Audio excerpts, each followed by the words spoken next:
Hello student, my name is Vijay. आप सभी लोगों का बहुत बहुत स्वागत है इस ई पाठशाला की वीडियो लेक्चर सीरीज में। क्लास 11th और 12th के बच्चों के लिए पॉलिटिकल साइंस का बहुत अच्छी तरीके से इस कंप्लीट पैकेज वीडियो में हमने आपको सारी चीजें देने की कोशिश करी है। करना क्या होगा, अगर मान लीजिए कि आपको वीडियोस देखनी है तो आप जाइए, आप हमारी प्लेलिस्ट सर्च आउट कर सकते हैं। प्लेलिस्ट हमने वीडियो के डिस्क्रिप्शन में लिंक दे दिया है, एक एक करके सारी वीडियो आप देख सकते हैं। अब मान लीजिए कि आपको नोट्स चाहिए, तो नोट्स के लिए क्या है दोस्तों, नोट्स के लिए हमने ये सारे के सारे नोट्स फ्री ऑफ कॉस्ट अपने ई पाठशाला ऐप पे अपलोड किया हुआ है। और हमने ये सारी चीजें बच्चों को बहुत ही मतलब कम प्राइजेस में रखी हुई है, 9 रुपए में रखी हुई है हमने। कोई 9 रुपए बड़ी बात नहीं है जब आपको ये सारी की सारी चीजें एक्सेस हो जाती है। सो आई होप ये वीडियो आपको मदद करेगी अपनी प्रिपरेशन के लिए। जल्द ही हम लोग लाइव सेशन करने वाले हैं सारे बच्चों के लिए, चाहे वो 11th क्लास के बच्चे हिस्ट्री वाले हो, पॉलिटिकल वाले हो, ज्योग्राफी वाले हो। तो in this chapter we basically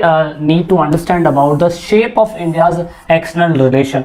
मतलब हम इसमें ये देखने की कोशिश करेंगे किस तरीके से इंडिया ने अपने एक्सटर्नल रिलेशन को शेप करा। और वी नो दैट हम 1947 के 200 साल की अंग्रेजों की आज़ादी के बाद हम फाइनली आज़ाद होते हैं, और उसके बाद the operational principal that inform the countries foreign policy. तो हम ये भी देखने की कोशिश करेंगे इस चैप्टर के अंदर कि भारत की जो विदेशी नीति थी वो कैसी थी, ठीक है। और साथ में हम ये देखने की कोशिश करेंगे कि जो विदेशी नीति में हमारा पड़ोसी मुल्क जो आज भी हमसे कहीं ना कहीं खफा रहता है, आपका चाइना एंड पाकिस्तान, उससे भी हम जानने की कोशिश करेंगे कि after independence and before independence हमारा उनके साथ एक एक्सटर्नल रिलेशन कैसा रहा था, हम वो देखने की कोशिश करेंगे। और एक्सटर्नल रिलेशन में क्योंकि अकॉर्डिंग टू न्यू सिलेबस कोई एक नया पार्ट ऐड हुआ है इस चैप्टर के अंदर, वो है न्यूक्लियर पॉलिसी से रिलेटेड। क्योंकि एक्सटर्नल रिलेशन में ये हमें ये दिखाने की ये भी कोशिश करता है कि किस तरीके से भारत की न्यूक्लियर पॉलिसी, परमाणु नीति किस हिसाब से है।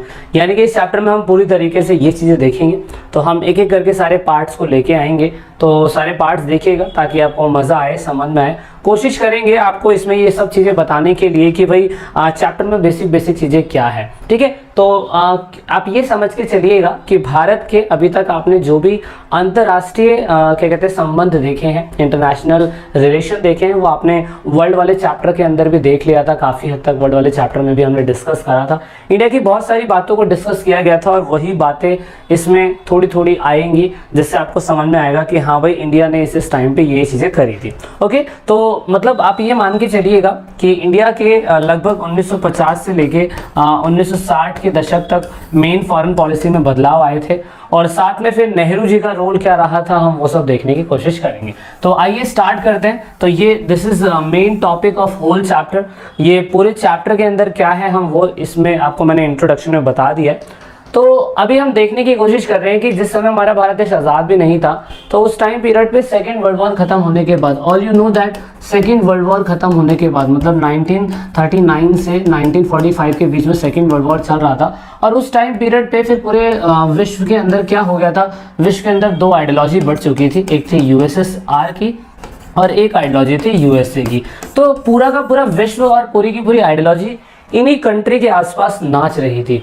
तो इन्हीं कंट्री के आसपास नाच रही थी। तो हमारा मैं ये कह सकता हूँ कि जो फॉरेन पॉलिसी का इम्पैक्ट था उसका कहीं ना कहीं यूएसएसआर और साथ में क्या कहते हैं आपका यूएसए पे कहीं ना कहीं प्रभावित हो रहा होगा। लेकिन हमें जो हमारे फ्रीडम फाइटर्स थे, अगर आपको ध्यान हो तो हम लोगों ने इस चीज़ पे ना जाते हुए ना तो हम यूएसएसआर के साथ गए और ना ही हम क्या कहते हैं यूएसए के साथ गए। और भारत की जो विदेश नीति थी वो कुछ अलग थी, क्योंकि हमें पता था कि हम इतने सालों से इन देशों के गुलाम बने हुए हैं। इवन हमने उस टाइम पीरियड पे नेम जैसी चीज़ें बनाई थी, तो आपको याद रखनी होगी। और आपको पता है कि जो ब्रिटिशर्स थे, जो यूके के लोग थे, उन्होंने हमारी कंट्री के अंदर उपनिवेशवाद क्षेत्र बनाए हुए थे, है ना। उपनिवेश आपको पता होगा, उपनिवेशवाद क्षेत्र। तो ये उपनिवेशवाद जो क्षेत्र होते हैं ये वो क्षेत्र होते हैं जहाँ पे कोई भी बंदा बाहर से आता है और अपनी कॉलोनी बना देता है। तो बिफोर इंडिपेंडेंट अगर हम देखें तो सुभाष चंद्र बोस जी का, सुभाष चंद्र बोस, इसकी आपकी बुक में दे रखा है, सुभाष चंद्र बोस जी का बहुत ही इंपॉर्टेंट रोल है। सुभाष चंद्र बोस ने उस टाइम पीरियड पे भी क्या कहते हैं इंटरनेशनल क्या कहते हैं इंडियन नेशनल आर्मी जो थी वो बनाई थी उस टाइम पीरियड पे। और इससे हमें ये अंदाज़ा लगाया जा सकता था कि उस टाइम पीरियड पे भी सुभाष चंद्र बोस ने बाहर जाके जर्मनी से हेल्प ली थी और फिर बर्मा के बहुत सारे सैनिकों को अपने इंडिया के अंदर वॉर के लिए भेजा जा रहा था। तो हमें वहाँ से भी समझ में आया कि इंडिया का एक्सटर्नल रिलेशन भारत की आज़ादी से पहले भी था, लेकिन सुभाष चंद्र बोस का रोल जो रहा वो एक अलग ही लेवल पे रहा। किताब में उसके बारे में कोई जिक्र नहीं दे रखा, लेकिन आप एक्स्ट्रा अलग से स्टडी करना चाहते हैं उनके बारे में तो आप ज़रूर जानिएगा, क्योंकि वो भी कहीं ना कहीं हमारी एक्सटर्नल पॉलिसी की तरफ आपको दिखाने की कोशिश करता है। क्योंकि उनकी डेथ हो गई थी तो इसीलिए मैं भी शायद से इतना कुछ बुक के अंदर मेंशन नहीं करा हुआ है, लेकिन हमें इतना पता है कि सुभाष चंद्र बोस जी की डेथ के बाद जब देश आज़ाद हो जाता है तो आज़ादी के टाइम पीरियड पे अब यहाँ पे हमारा जो एक्सटर्नल पॉलिसी है, एक्सटर्नल रिलेशन है, वो कैसे शेप में आता है, हम इस पे जिक्र करने की कोशिश कर रहे हैं। तो इसीलिए सुभाष चंद्र बोस का ज़्यादा इसमें आपकी बुक में नहीं दे रखा। हमें इतना पता है कि हमने इंपीरियल सोसाइटी को ख़त्म करने के लिए सुभाष चंद्र बोस ने बहुत कड़ा स्टेप लिया था। We need to understand this और हमें ये बातें नहीं भूलनी चाहिए। लेकिन अगर हम फिर आज़ादी के बाद की बात करें तो लगभग 1950 तक हम लोगों ने अपना कॉन्स्टिट्यूशन बना लिया था। And we have also two option कि आप यूएसए के साथ जाइए या यूएसएसआर के साथ जाइए। लेकिन हम लोगों ने उस टाइम पीरियड पे ना तो हम यूएसए के साथ गए और ना ही हम यूएसएसआर के साथ गए। हमारी जो एक्सटर्नल रिलेशनशिप की पॉलिसी थी वो नेम की थी। And all you know that name के बारे में, नॉन अलाइंड मूवमेंट जैसे आप गुट निरपेक्ष बोलते हैं, नेम इसे शॉर्ट में बोला जाता है। और आपको पता है कि फिर कोल्ड वॉर के टाइम पीरियड पे तीसरी दुनिया बनी थी जो किसी के साथ कॉर्डिनेट नहीं हुई थी, ना ही तो कैपिटलिस्ट आइडियोलॉजी के साथ और ना ही कम्युनिस्ट आइडियोलॉजी के साथ। अब इसका हेडक्वार्टर अभी भी जकार्ता में है। इसका मतलब ये है कि एट प्रेजेंट टाइम पे आपका नेम अभी भी है और यहाँ पे 120 मेंबर है। आई डोंट थिंक दैट अभी 120 मेंबर होंगे, शायद से बढ़ गए होंगे। 17 ऑब्जर्विंग मेंबर थे, 17 कह रहे थे कि इसमें आएंगे या नहीं आएंगे। वो आपने पहले भी पढ़ लिया इसके बारे में, है ना। तो आप इसको करंट डेटा ढूंढना चाहते हैं तो ढूंढ सकते हैं। इसके आपको पता है कि हमने क्या कहते हैं सितंबर 1961 के अंदर बेलग्रेड के अंदर मीटिंग करी थी and they are the founding member of the country. ये फाउंडिंग मेंबर है।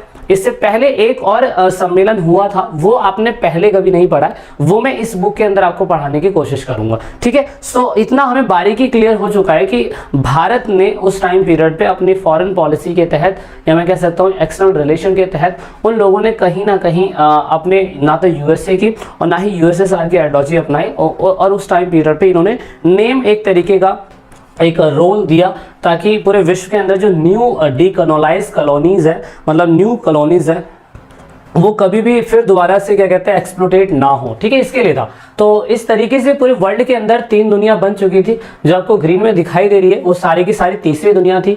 ये सब आपको पता है इसके बारे में, आई होप। तो मैं इसके बारे में ज़्यादा जिक्र नहीं करूँगा, आपने पहले वाली वीडियो देखनी पड़ेगी कोल्ड वॉर की। अब क्योंकि इसमें सुभाष चंद्र बोस जी के बारे में जो इंडियन आर्मी उनकी थी, इंडियन नेशनल आर्मी, उनके बारे में ज़्यादा बताया नहीं हुआ है, लेकिन we need to understand the role of Jawaharlal Nehru ji. देखिए जवाहरलाल नेहरू जी का रोल हमें समझना क्यों है। जवाहरलाल नेहरू जी अगर आपको ध्यान हो तो भारत की आज़ादी के बाद से ही 1946 से लेके 1964 में उनकी डेथ होती है। तो इस टाइम पीरियड में इनका रोल इतने टाइम पीरियड तक लगभग 20 साल तक मैं कह सकता हूं कि पंडित जवाहरलाल नेहरू जी का रोल रहा है। मतलब भारत के पहले मैं कह सकता हूं राष्ट्रीय के प्रधानमंत्री हैं और राष्ट्रीय एजेंडा इंटरनेशनल लेवल पे लेके जाना। विदेश मंत्री भी ये बने थे, विदेश मंत्री बने थे। तो भाई फॉरेन पॉलिसी को इम्पैक्ट करने वाले व्यक्तियों में से सबसे इंपॉर्टेंट रोल इनका हो सकता है ना। तो इसीलिए हमें इस चैप्टर के अंदर नेहरू जी के रोल के बारे में ज़्यादा पढ़ना होगा। और नेहरू जी जब तक थे तो उन्होंने क्या क्या किया, तो आपको क्या याद रखना पड़ेगा, 1946 से लेकर 64 के बीच में जो भी नेहरू जी का टाइम पीरियड था वो क्या था और नेहरू जी ने एक्सटर्नल पॉलिसी के ऊपर क्या क्या इम्पैक्ट करा। तो इस वाले पार्ट में हम इतना ही थोड़ा सा जानेंगे, थोड़ा मैं और बता देता हूँ आपको ताकि और डीपली आपको क्लियर होता चला जाए। तो he is the first PM of India और पहला देश का राष्ट्रपति कौन था वो जरूर मुझे कमेंट करके बताइएगा। आई होप आप पढ़ रहे होंगे बहुत ध्यान से, बहुत बारीकी से। अब उन्होंने क्या करा, उन्होंने इंडिया की जो फॉरेन पॉलिसी थी, क्योंकि फॉरेन मिनिस्टर थे तो फॉरेन पॉलिसी के तहत उन्होंने 3 मेजर ऑब्जेक्ट के ऊपर काम करा। मतलब कि अगर मैं ये कहूँ कि आपकी सुभाष चंद्र बोस उनकी जो फॉरेन पॉलिसी थी ना वो ऐसी थी कि यार अंग्रेजों को ना खदेड़ के बाहर निकाल देना है और मतलब हमें उन्हें क्या कहते हैं लड़के हमें अपना भारत जीतना चाहिए। जबकि आपको पता है कि गांधी जी का रोल यही था कि यार एक गाल पे कोई तुम्हें मारेगा तो तुम दूसरे गाल पे खा लो हो। तो ये समथिंग ऐसी पॉलिसी उनकी पहले थी, मतलब समझ रहे होंगे नॉन वायलेंस होती है पॉलिसी।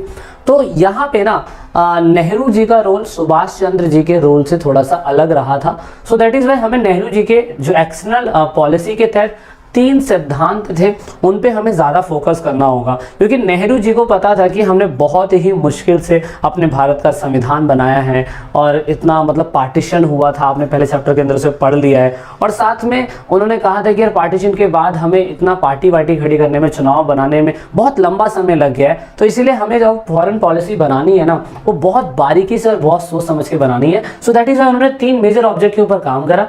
उन्होंने कहा कि भारत की कड़ी मेहनत को वो संप्रभुता को बनाए रखेंगे। संप्रभुता क्या कहते हैं? Sovereignty. I hope all the student know about the sovereignty. जो बच्चे सोवरेनिटी के बारे में जानते हैं मुझे कमेंट जरूर करिएगा। सोवरेनिटी शब्द आपने 11th क्लास के अंदर पढ़ा था, आने वाले कॉलेज में भी पढ़ोगे, कंपटीशन के अंदर ये शब्द बहुत बार पूछा जाता है कि सोवरेनिटी शब्द कहाँ पे लिखा गया है, तो वो चीजें पूछी जाती है। तो you need to understand about the sovereignty, क्योंकि भारत को पता था भारत 200 साल तक गुलाम था और यहाँ पे नेहरू जी ने बोला था कि हम अपनी सोवरेनिटी को बनाए रखेंगे, सोवरेनिटी को हम खराब होने नहीं देंगे। सो दूसरा यहाँ पे दूसरी बात कि भारत ने कहा कि अपनी टेरिटोरियल इंटीग्रिटी को बनाए रखेंगे, मतलब क्षेत्रीय अखंडता। क्षेत्रीय अखंडता के हिसाब से बनाए रखा हमने, ये आपने पहले पढ़ लिया है, याद होगा हमने जब 1956 के अंदर स्टेट रीऑर्गेनाइजेशन कमीशन की रिकमेंडेशन के तहत बोला था कि हम लोग अपनी जो क्षेत्र की बाउंड्रीज है, भारत की बाउंड्रीज है, कभी टूटने नहीं देंगे। तो दैट इज वाई हमने भाषा के आधार पर आंध्र प्रदेश बनाया, फिर ऐसे करते करते रैंडमली एट प्रेजेंट टाइम कितने स्टेट्स है, कितने यूनियन टेरिटरीज है, you need to understand this, ये पेपर में पूछा जाता है। तो हमने कहा कि हम क्षेत्रीय अखंडता बनाए रखेंगे। ऐसा कभी नहीं होगा कि अगर हम किसी दूसरे देश के साथ अगर फॉरेन पॉलिसी अपनी बनाते हैं तो हम अपने टेरिटोरियल को बेच देंगे, तो we can not do this. हमने इस पे भी फोकस करा और हमने कहा कि अगर हम किसी भी कंट्री के साथ अपना फॉरेन रिलेशन बना रहे हैं ना, तो हमारा मेन मकसद क्या होगा? हमारा मेन मकसद होगा रैपिड इकोनॉमिक ग्रोथ, मतलब बहुत तेजी से बिजनेस में या अपने इकोनॉमिक में ग्रोथ करना। क्योंकि आपको पता है कि पहली थी जो एग्रीकल्चर पे थी, दूसरी जो थी वो आपकी क्या कहते हैं इंडस्ट्रीज पे थी, तीसरी दोनों पे मिक्स थी, चौथी थोड़ा सा समय लग गया था, कहते तीसरी फेल हो गई थी। तो फिर हमने कहा कि यार बाहर से हम इंपोर्ट एक्सपोर्ट थोड़ा सा बंद कर देंगे और अपने ही देश के ऊपर थोड़ा सा फोकस करेंगे। तो ये सारी चीजें हमने बनाए रखी और यहाँ पे अगर आप देखें तो नेहरू जी ने यहाँ पे एक सही ठीक ठाक सा रोल निभा लिया था। और क्योंकि उन्हें पता था कि लोकतंत्र को बनाए रखने की जिम्मेदारी यहाँ पे आपकी नेहरू जी की है, और अगर वो अगर वो क्या कहते हैं गुटनिरपेक्ष नीति के तहत ऐसा नहीं करते तो फिर शायद से आज का भारत कुछ और ही होता। क्योंकि हमने ये कहा था कि हम इसलिए बनाए रखेंगे ऐसा क्योंकि यहाँ पे हमारे पास ऑप्शन नहीं है, हमारे पास ऑप्शन 2 ही थे। अब यहाँ पे बहुत से लोग ये कह रहे थे कि किसी किसी को तो ऐसा लगता था कि यार there were many in the India then who was deeply impressed by the Soviet model of development। India के अंदर बहुत सारे लोग ऐसे थे जो सोवियत मॉडल के ऊपर फोकस कर रहे थे, क्योंकि सोवियत मॉडल में क्या होता है, सारा कुछ कंट्रोल सरकार के हाथ में होता है। और भारत जब आज़ाद हुआ था, भारत की व्यवस्था ऐसी थी, भारत का सिस्टम ऐसा था कि वो सारा का सारा अपने हाथ में ही रखना चाहते थे या उन्हें रखना चाहिए था। लेकिन भारत ने ऐसा नहीं करा। भारत ने और कुछ लीडर्स जैसे कि आपके स्पेशली आपके डॉक्टर बी आर अम्बेडकर पूरी तरीके से ये कहने पर मजबूर थे कि वो कहीं ना कहीं लोकतंत्र के हिमायती थे। तो उन्होंने कहा कि यार ऐसा ही होना चाहिए। तो यहाँ पे बहुत से कुछ ऐसे लीडर भी थे जिन्होंने कहा कि यार अमेरिकन की जो कैपिटलिस्ट आइडियोलॉजी है ना, प्राइवेटाइजेशन, वो ज़्यादा अच्छा है। तो इसमें फिर वो लेफ्टिस्ट राइटिस्ट वाला सीन हो गया। अगर आपको लेफ्टी राइटी वाला सीन पता है, वामपंथी दक्षिणपंथी, तो आप समझ पा रहे होंगे हर जगह 2 ही आइडियोलॉजी काम करती है। तो इसीलिए लोगों ने कहा कि नहीं, हमें ऐसा करना चाहिए। कुछ नेताओं ने राजनीतिक दल चाहते हुए भी भारत अमेरिका की विदेशी नीतियों का अनुसरण करा। उन्होंने प्रो यूएस फॉरेन पॉलिसी अपनाई।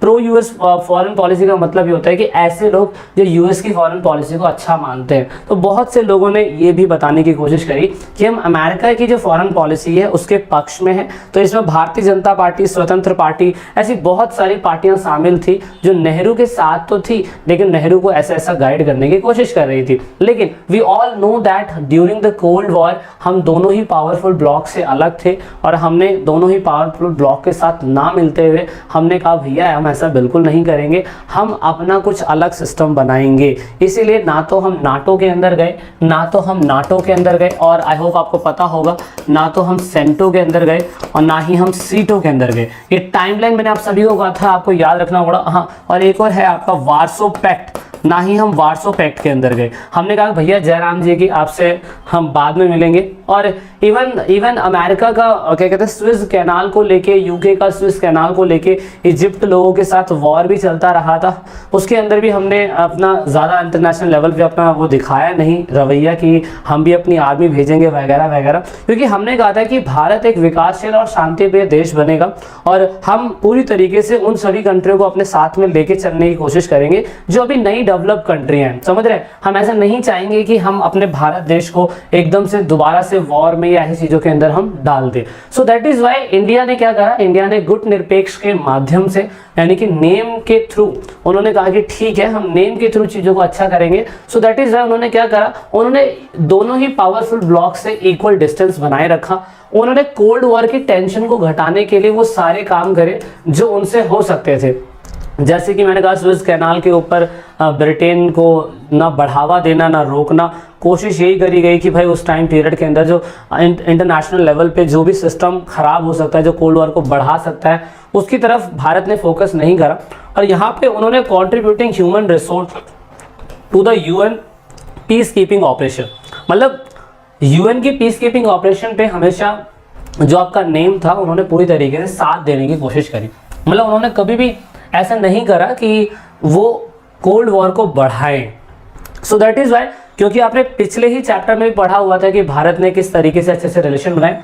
सो दैट इज वाई उन्होंने क्या करा, जैसे ही वो आज़ाद हुए 1947 के बाद और लगभग इलेक्शन होने के बाद या आपके कॉन्स्टिट्यूशन बनने के बाद, हमने सबसे पहले क्या करा, हमने सबसे पहले उन कंट्रियों के साथ अपने अच्छे रिलेशन बनाए जो एफ्रो एशिया थे।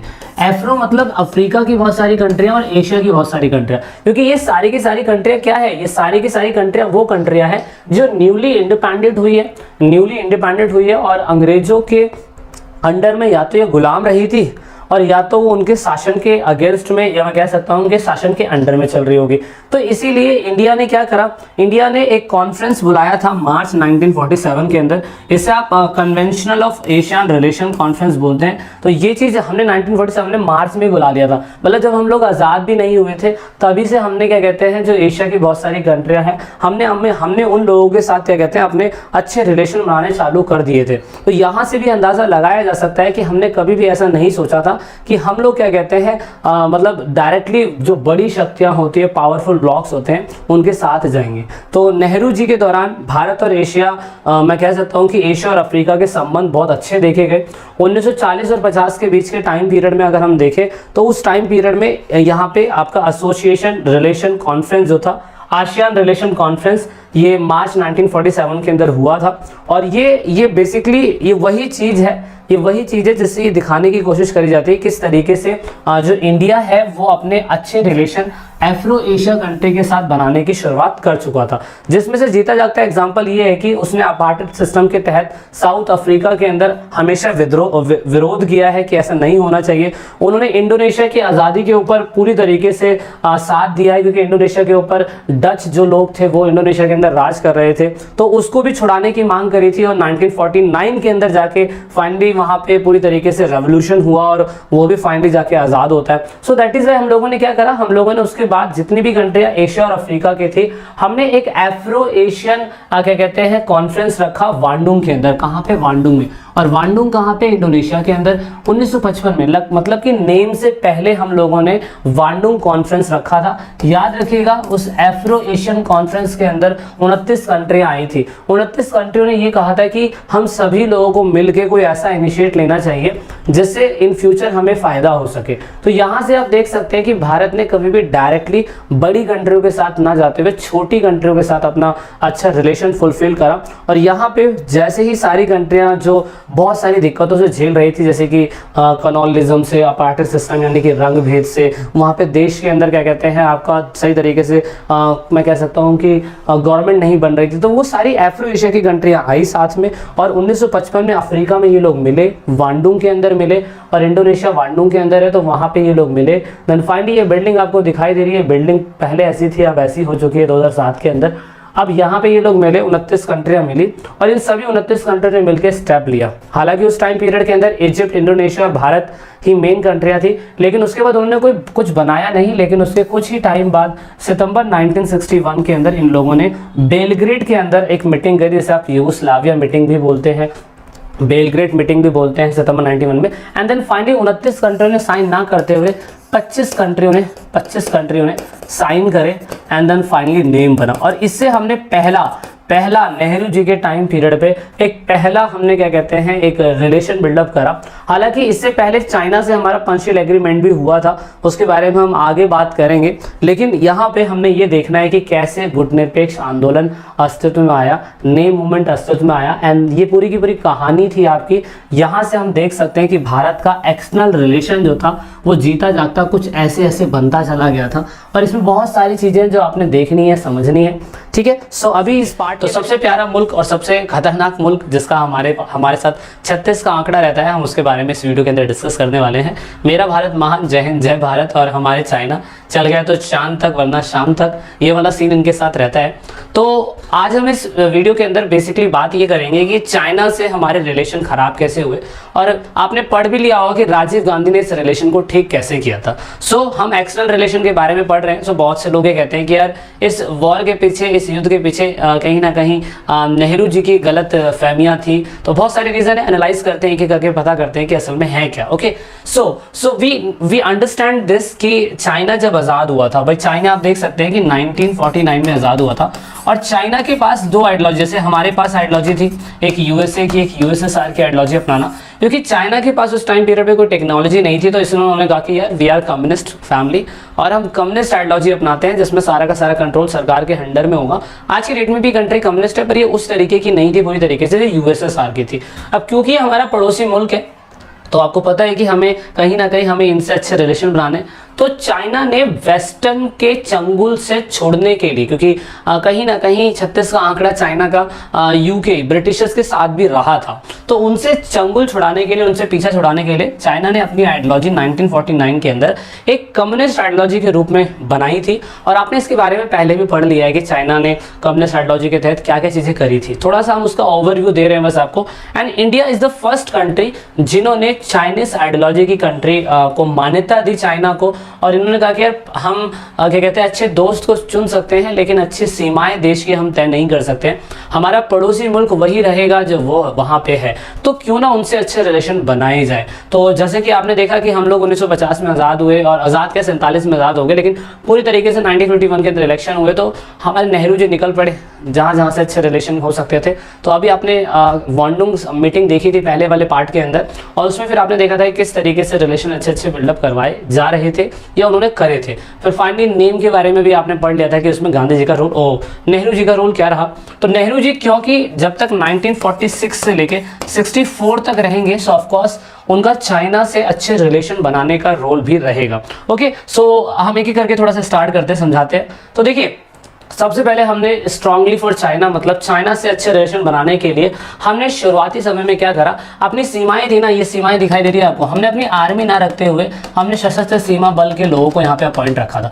मतलब हमने ये कभी नहीं सोचा था कि यार पड़ोसी मुल्क का कभी हमसे अटैक होगा, क्योंकि ये खुद ही 1949 के अंदर आज़ाद हुए हैं और हम लोग भी 1957 में आज़ाद हो गए थे, इनसे 2 साल पहले आज़ाद हो चुके थे। तो हमने इनसे अच्छे रिलेशनशिप बनाने के लिए, अंतर्राष्ट्रीय रिलेशनशिप बनाने के लिए, हमारा पड़ोसी मुल्क है, आज़ाद हुआ है, तो चलिए क्यों ना इससे अच्छा रिलेशन बनाया जाए। तो यहाँ पे फिर नेहरू जी इनसे अच्छे रिलेशन बनाने के लिए निकल गए। तो इसीलिए know army in the Indo China border, और उस टाइम पीरियड के अंदर हमने कहा कि हम इंडो चाइना बॉर्डर के ऊपर आर्मी नहीं रखेंगे। रीजन क्या था वो मैं समझा देता हूँ। लेकिन क्योंकि दूर दराज की दृष्टि रखने वाले व्यक्ति जिन्होंने पूरे भारत को अखंड भारत बनाया, यानी कि पूरे भारत को यूनाइट करा, हमारे द ग्रेट सरदार वल्लभ भाई पटेल, जिन्हें आप वन मैन आर्मी या मैं कह सकता हूं कि आप इन्हें आयरन मैन भी बोलते हैं, इनको इस चीज़ की टेंशन थी। उन्हें पता था कि अगर नेहरू जी ऐसा कुछ कर रहे हैं तो इन फ्यूचर कहीं ना कहीं चांस है कि चाइना गरमाएगा फ्यूचर में और वो हमारे ऊपर अटैक कर सकता है, जैसा कि पाकिस्तान की फितरत रही थी। क्योंकि ये प्रॉब्लम तो फेस करी थी खुद उन्होंने, क्या कहते हैं आपके जो पटेल जी हैं, सरदार वल्लभ भाई पटेल जी, उन्होंने फेस करी थी। क्योंकि जब वो पूरे भारत को अखंड बना रहे थे तो उन्होंने देखा था कि टेरिटोरियल पे सीमाओं की रक्षा करना कितना ज़्यादा इंपॉर्टेंट होता है। लेकिन नेहरू जी ने कहा कि ऐसा कुछ नहीं होगा, बिकॉज हमने उनसे एक पंचशील एग्रीमेंट पे साइन कर लिया। अभी पंचशील एग्रीमेंट है क्या, I will tell you this. कोई मैप हो अगर हमारे पास तो मैं आपको समझा पाऊँ। एग्जाम्पल के लिए इस मैप को समझिए, इस मैप को, ठीक है। तो शुरुआती समय में ये इंडिया, ये पोर्शन इंडिया का है, ठीक है, ये पोर्शन इंडिया का है, आप इतना समझ लीजिए। मैं दिखा देता हूँ आपको, ये पोर्शन आपका इंडिया का है, ठीक है। अब यहाँ पे शुरुआती समय में कौन राज कर रहा था, यहाँ पे शुरुआती समय में अंग्रेज लोग राज कर रहे थे, और उनको ये लगता था कि कहीं ना कहीं रशिया, ये रशिया आपको दिखाई दे रहा है ना, ये रशिया जो है ना वो उन पे इन फ्यूचर में अटैक कर सकता है और अपनी बाउंड्रीज बढ़ाएगा, क्योंकि चाइना उस टाइम पीरियड पे इतना ज़्यादा पावरफुल नहीं था रशिया के कंपैरिजन में। तो इनकी जब कॉलोनी यहाँ पे थी ना, तो कहीं ना कहीं रिलेशन बिल्डअप करने की बात आ रही थी, और यहाँ पे रिलेशन बिल्डअप करने के लिए उन्होंने कहा कि यार रशिया अगर आगे बढ़ेगा तो हमें सीमाएं तय कर लेनी चाहिए। लेकिन सीमाएं तय हो ही नहीं पाई यहाँ पे, क्योंकि ये जो बॉर्डर थे ना, ये बॉर्डर थोड़े से, मैं कह सकता हूँ कि यहाँ पे हाइट वाइट थी, तो ना तो तय हो पाया इन फ्यूचर में अमेरिकन और आपके ब्रिटिशर्स के रहते रहते, इसलिए बॉन्डेड डिस्प्यूट बना ही रहा। अब हमें नहीं पता था कि इन फ्यूचर में तिब्बत भी चाइना का भी कब्जा लेगा और फिर वो बाद में जाके इधर के इलाकों को क्लेम करेगा। तो ये डिस्प्यूट अंग्रेजों के टाइम से चलता आ रहा था, और ये डिस्प्यूट सॉल्व ही नहीं हुआ था कि भारत की सीमाएं कहां से लेके कहां तक है। और फिर क्या हुआ, हम लोगों ने सोचा कि हम जब अभी आज़ाद हुए हैं तो क्यों ना अपने पड़ोसी मुल्क से ये तय कर ले, हम उनसे बोल दें कि भाई देखो, हमने क्योंकि अपनी सॉवरेनिटी को बनाए रखना है, अपनी यूनियन इंटीग्रिटी को बनाए रखना, यूनियन टेरिटरी को उतना ही बनाए रखना, क्योंकि हमारी फॉरेन पॉलिसी तो यही थी। तो इसीलिए हमने कहा कि why don't we select our boundaries, हमने कहा कि क्यों ना हम अपनी बाउंड्रीज को तय कर लें। तो उन्होंने कहा ठीक है। तो क्योंकि ये देश भी नया नया आज़ाद हुआ था, लेकिन उन्हें क्या पता था, तो इसीलिए हमने क्या करा, हमने उन सभी लोगों से एक तरीके का मॉम स्वेयर होता है ना, बचपन में स्कूल टाइम पे बच्चे मम्मी कसम खाते हैं कि ऐसा ऐसा नहीं करेंगे, तो सेम ऐसा ही यहाँ पे आपके नेहरू जी और आपके जू एन लाई, जिन्हें आप बोलते हैं चाओ एन लाई भी बोलते हैं, 29 अप्रैल 1954 में, याद रखिएगा 29 अप्रैल 1954 में, ये आपके वांडुंग सम्मेलन से पहले की मीटिंग है। बच्चे को पता नहीं होता है, वांडुंग सम्मेलन से पहले की मीटिंग ये हो चुकी थी, ठीक है। तो इतना आपने याद रखना है कि यहाँ पे जू एन लाई आपको दिखाई दे रहे, ये दिखाई दे रहा होगा आपको, चाइना का बंदा, कोरोना पार्ट 1, ये पीएम थे वहाँ के और ये हमारे पीएम थे, ठीक है। सो इनकी मीटिंग्स हो रही है और एक दूसरे से कस्में वादे निभाए जा रहे हैं और कह रहे हैं कि यार हम ऐसा करेंगे कि अपनी बाउंड्री डिस्प्यूट को सॉल्व करने के लिए एक एग्रीमेंट करेंगे। यहाँ 29 अप्रैल लिखा हुआ है, यहाँ 22 अप्रैल है, तो भाई 29 अप्रैल है, आप ये नेट पे भी सर्च करेंगे तो 29 अप्रैल मिलेगा। तो पंचशील एग्रीमेंट आपकी बुक के अंदर भी 29 अप्रैल ही लिखा हुआ है, तो पंचशील एग्रीमेंट आप 29 अप्रैल ही लिखे आइएगा। यहाँ पे बेसिकली 5 बातें हुई, 1 2 3 4 5, तो 5 बातें हुई। हिंदी मीडियम वाले बच्चे बोलते हैं सर हिंदी मीडियम में भी बता दीजिए, तो देखिए आप इसे हिंदी में भी ढूंढ सकते हैं, कहीं से भी पेपर के अंदर वाला क्वेश्चन पूछा जा सकता है कि पंचशील एग्रीमेंट क्यों हुआ, किन नेताओं के बीच में हुआ और इसकी तारीख क्या थी, ये आप याद रखिएगा। और बेसिकली नॉर्मल सी बातें होंगी, एक दूसरे के बीच में शांति बनाए रखना, एक दूसरे के टेरिटरी में दखल अंदाजी नहीं देना, एक दूसरे की सुवरेनिटी को बनाए रखना, एक दूसरे के रिलेशन का सम्मान करना, बहुत सारी नॉर्मल सी बातें होती हैं। तो आपने ये देखना होगा, ये सारी चीज़ें उस टाइम पीरियड पे हुई थी और इसीलिए इन चीज़ों पे फोकस करा गया था कि हमने कहा ठीक है पंचशील एग्रीमेंट करेंगे और हम एक दूसरे की क्या कहते हैं आत्मसम्मान रखेंगे वगैरह वगैरह चीज़ें। तो यहाँ पे ये चीज़ें हुई और इस चीज़ के बाद फाइनली हमारे को आत्म शांति मिली। हमने कहा कि चलो ओके हो गया यार, बढ़िया बढ़िया हो गया, मतलब कि अमेरिका के रहते रहते तो नहीं हुआ, पर चलिए ठीक है, अच्छा है कि नेहरू जी के रहते रहते हो गया। लेकिन हमें नहीं पता था कि इन फ्यूचर ये जो कोरोना फैलाने वाले व्यक्ति हैं, हमें नहीं पता था कि इन फ्यूचर ये लोग क्या कहते हैं अपनी बाउंड्रीज को आगे बढ़ाने की कोशिश करेंगे। तो यहाँ पे जो चाइना थी उनकी एक आइडियोलॉजी थी इंपीरियलिज्म आइडियोलॉजी, इसे बोलते हैं साम्राज्यवाद नीति, मतलब अपने साम्राज्य को निरंतर प्रयास करके बढ़ाते रहना। तो यहाँ पे हमने एक तरफ चाइना से अपने क्या कहते हैं रिलेशनशिप अच्छे कर लिए, हमने उनसे पॉलिसी कर ली कि ठीक है पंचशील एग्रीमेंट करेंगे और आप हमारी बाउंड्री के अंदर नहीं आएंगे। लेकिन इन फ्यूचर हमारा उनसे तिब्बतन इशू और साथ में बॉर्डर डिस्प्यूट दोनों ही बना। अब ये तिब्बत इशू कैसे बना और बॉर्डर डिस्प्यूट कैसे बना, आइए इसे समझते हैं। देखिए तिब्बतन इशू कैसे बना। तिब्बतन इशू का मतलब ये था कि ये तिब्बत है, ठीक है, ये तिब्बत है। शुरुआती समय के अंदर ये तिब्बत खुद के लिए हमारे लिए एक बफर स्टेट था। वैसे तो नेपाल के ऊपर कभी किसी ने अटैक करा नहीं, लेकिन इतना हिस्सा जो था, इतना हिस्सा ये तिब्बत का था और यहाँ पे धर्मगुरु दलाई लामा जो थे वो रहते थे।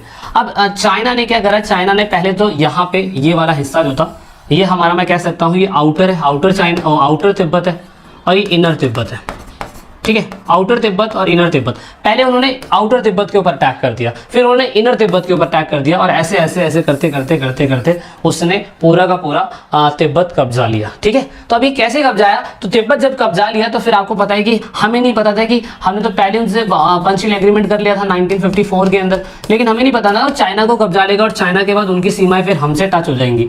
तो यहाँ हमारे लिए इशू बन गया, और जब यहाँ हमारे लिए इशू बन गया तो ये फिर हमारे लिए एक गले की हड्डी बन गई कि अब ना तो ये खाई जा रही है और ना ही ये ली जा रही है, समझ रहे हो। सो दैट इज वाई यहाँ पे उन्होंने क्या करा, 1950 के अंदर जैसे 1949 के बाद हमने वैसे तो 54 में उनसे एग्रीमेंट कर लिया था, लेकिन उन्होंने चाइना ने कंट्रोल करना चालू कर दिया तिब्बत के ऊपर। तिब्बत के लोगों ने इसका विरोध भी करा था कि आप ऐसा नहीं कर सकते, लेकिन India try to pursue China to recognise that's claim for the independence. और यहाँ पे शुरुआती समय में चाइना ने जब तिब्बत को कब्जाने की कोशिश करी थी तो तिब्बत को आज़ादी रखने के लिए या उनकी सोवरेनिटी को बनाए रखने के लिए हमने उस टाइम पीरियड में तिब्बत का साथ दिया था। लेकिन क्योंकि आपको पता है कि हमने पंचशील एग्रीमेंट कर लिया उनके साथ, तो भाई फिर तो हम कुछ कर नहीं सकते। फिर तो हमने कहा हाँ भाई जय करुणा जय चाइना, आपने जो भी कब्जाया है, क्योंकि आपका अंदरूनी मामला है उस पर हम तो कुछ कह नहीं सकते हैं, क्योंकि हमने आपसे पंचशील एग्रीमेंट कर लिया।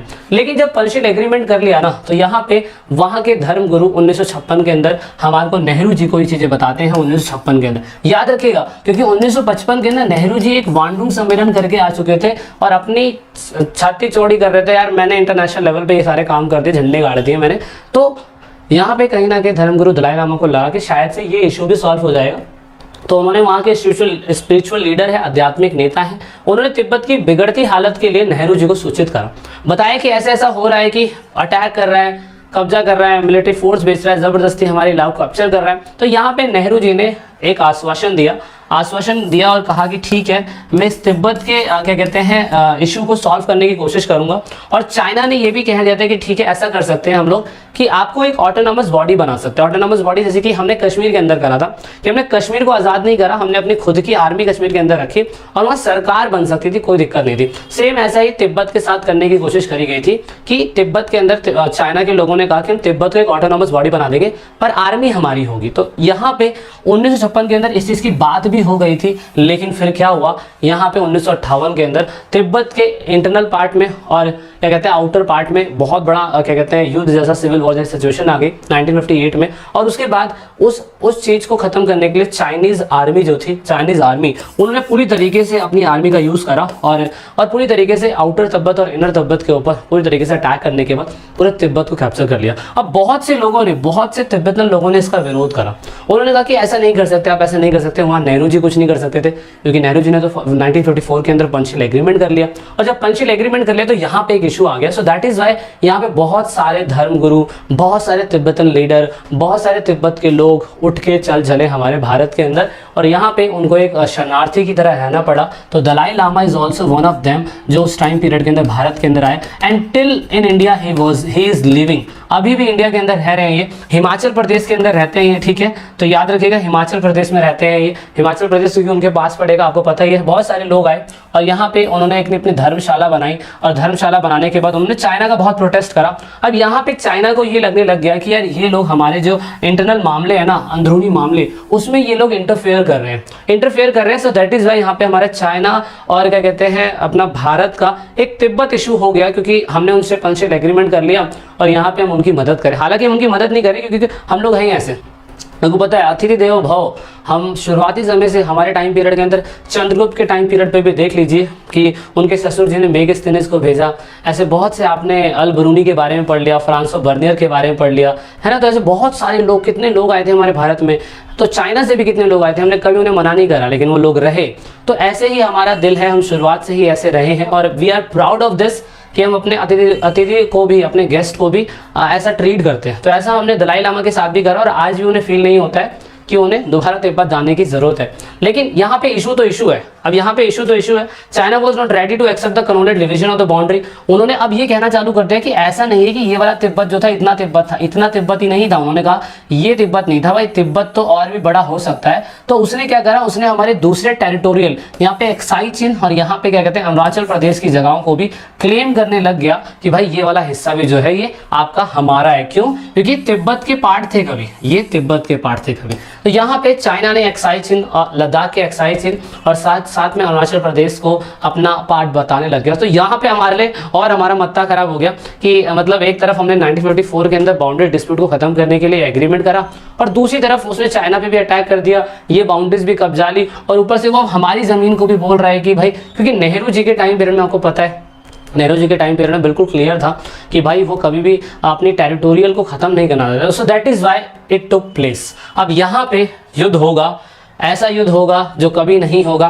सो दैट इज वाई इन लोगों ने फाइनली हमारे युद्ध लड़ा और युद्ध लड़ने के बाद ये एक्साइट, मैं भी आपको आगे बताता हूँ, पहले युद्ध देख लेते हैं कि युद्ध लड़ा इन्होंने 1962 के अंदर, युद्ध खुद ही डिक्लेयर कर दिया। अरुणाचल प्रदेश और क्या कहते हैं लद्दाख के कुछ हिस्सों पे उसने अटैक कर दिया। तो आप ये देख सकते हैं मैकमोहन लाइन है, इस मैकमोहन लाइन को उन्होंने क्रॉस करा, ये LAC है, LAC line of actual control, इसको क्रॉस करा और क्रॉस इधर के हिस्से पे पूरा कैप्चर कर लिया।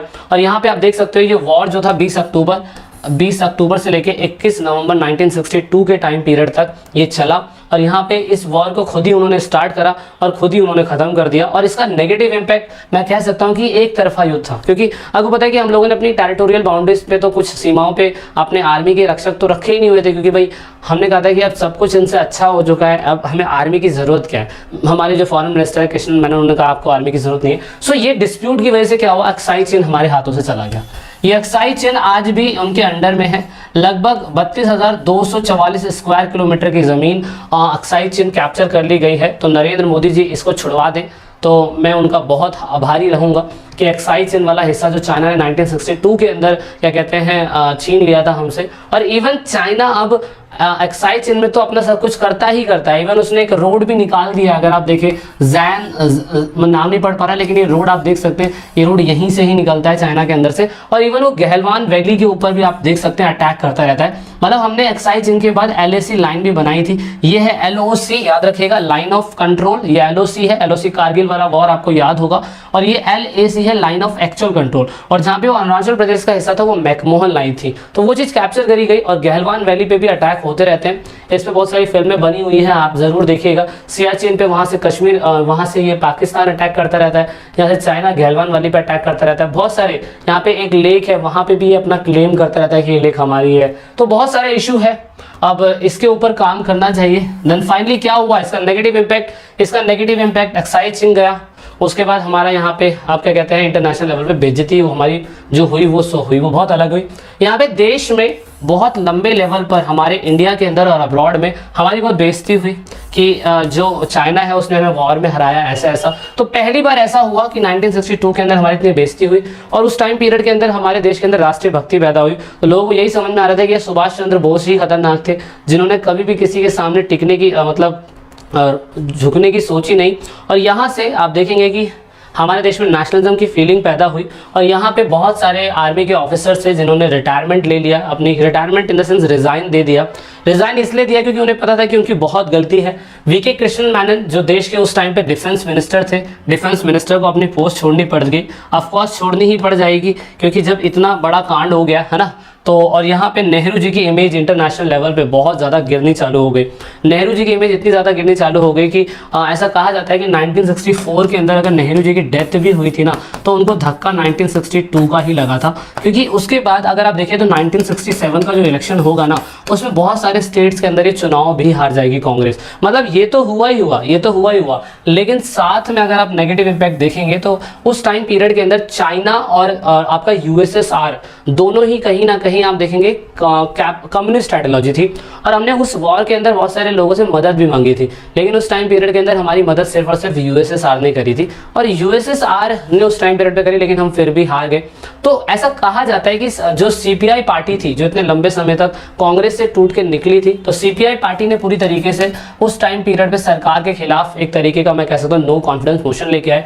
और ये उस टाइम पीरियड पे थे तो कांग्रेस के साथ ही, लेकिन ये USSR की आइडियोलॉजी को इंपॉर्टेंट मानने लग गए थे। और ऐसे जो लोग थे जो ये कह रहे थे कि नहीं चाइना की कम्युनिस्ट आइडियोलॉजी अच्छी है, सो दैट इज उसमें से ही मतलब CPI में से ही एक CPI-M पार्टी निकली और 1964 के अंदर CPI पार्टी भी स्प्लिट हो गई। ठीक है, ये तो याद रखिएगा, इंडिया में एक CPI-A है और एक CPI-M है। मतलब जो चाइना की कम्युनिस्ट आइडियोलॉजी को अच्छा मानती है वो CPI-M है, और CPI-A जो USSR की कम्युनिस्ट आइडियोलॉजी को अच्छा मानती है।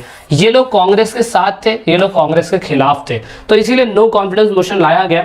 और यहाँ पे आज की डेट में आप देख सकते हैं इसके फाउंडर मेंबर इतने सारे थे, ये सब फाउंडर मेंबर, ये ज्योतिबा बसु जी इसके फाउंडर मेंबर ही हैं, ठीक है। अब हमें एक चीज़ समझ में आया कि जिस तरीके से अरुणाचल प्रदेश को वो क्लेम कर रहे हैं कि हालांकि आप तो क्लेम नहीं करते हैं लेकिन उस टाइम पीरियड पे क्लेम कर रहे हैं, तो अगर वो क्लेम कर रहे हैं तो कहीं ना कहीं अब हमें ये समझ में आता है कि वो हमारी दूसरी आसपास की जो नॉर्थ ईस्ट की कंट्री स्टेट्स हैं उन पे भी क्लेम करने लग जाएंगे। इसलिए हमने क्या करा कि आसपास के स्टेट्स को हमने नागालैंड को स्टेट हुड दिया, हमने कहा कि आप स्टेट बन जाइए, तो नागालैंड को हमने स्टेट बनाया, प्रांत का दर्जा दिया। ये कौन से ईयर में हुआ था, यू कैन फाइंड दिस, कौन से ईयर में हुआ था, ठीक है। उसके बाद हमने नागालैंड के बाद मणिपुर और त्रिपुरा को पहले इसे हमने यूनियन टेरिटरी बनाया था, अब ये पूरी तरीके से स्टेट बन चुका है। तो ये भी कब बना था आप इसे फाइंड आउट करिएगा। तो ये इशू हमारा चाइना के साथ रहा, चाइना जिसने हमें पीठ पीछे धोखा दिया, वो इसका एक नेगेटिव इम्पैक्ट हम ये देख सकते हैं। और ये हमने कब कब किया मुझे कमेंट करके जरूर बताइएगा।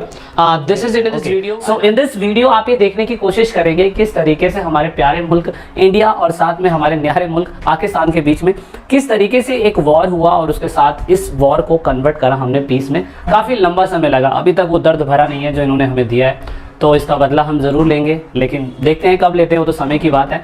लेकिन हमें ये जानना है कि एक्सटर्नल रिलेशन ख़राब कहाँ से हुए, कैसे हुए, उसके पीछे की बैकग्राउंड स्टोरी क्या थी, और फिर हमने एज अ पॉलिटिकल बिहाफ पे क्या डिसीजन लिए कि हमने इन लोगों को उस तरीके से स्टेप लेने की कोशिश करी। ओके, सो हमें बिल्कुल न्यूट्रल रहना है चीज़ों को समझने के लिए, तो आप बिल्कुल कट्टरपंथ मत बन जाइए कि पाकिस्तान मुर्दाबाद फलाना ढिमकाना। तो हमें समझना क्या है, हमें समझना है war and the peace between the Pakistan and India. So अगर आप देखें तो एट प्रेजेंट टाइम हमारे इंडिया के अंदर नरेंद्र मोदी जी हैं और वहाँ पे आपको पता है आपके पाकिस्तान के जो हेड है वो भी है।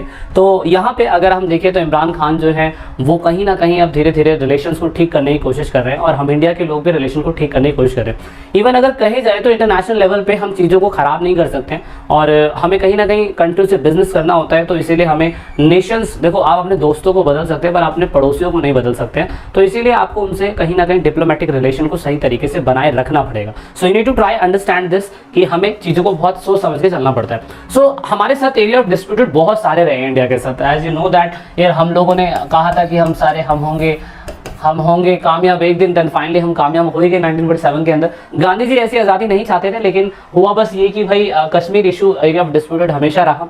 मतलब जम्मू कश्मीर का संघर्ष तो कहीं ना कहीं 1947 से ही स्टार्ट था, क्योंकि मेरे को समझ में नहीं आता है कि कश्मीर को पाकिस्तान हथियाना चाहता क्यों। इतना ब्यूटीफुल सिटी है ना, आप आइए विजिट करिए, हमें कुछ ऐसा बनाना चाहिए कि दोनों लोग आके विजिट कर सके, रह सके। देखो ये तो मानना पड़ेगा कि हरि सिंह जी वो हमारे साथ ही हैं और हमने उस पर साइन भी कर लिया, तो जबरदस्ती भाई क्यों घुस रहे हो आप लोग, है ना। तो कहने का मतलब ये है कि ये पार्ट तो हमारे ही है, कितने सालों से हमारी आर्मी, और आपसे क्लेम करे जा रहे हैं कि हमारा, ऐसा बिल्कुल नहीं हो सकता।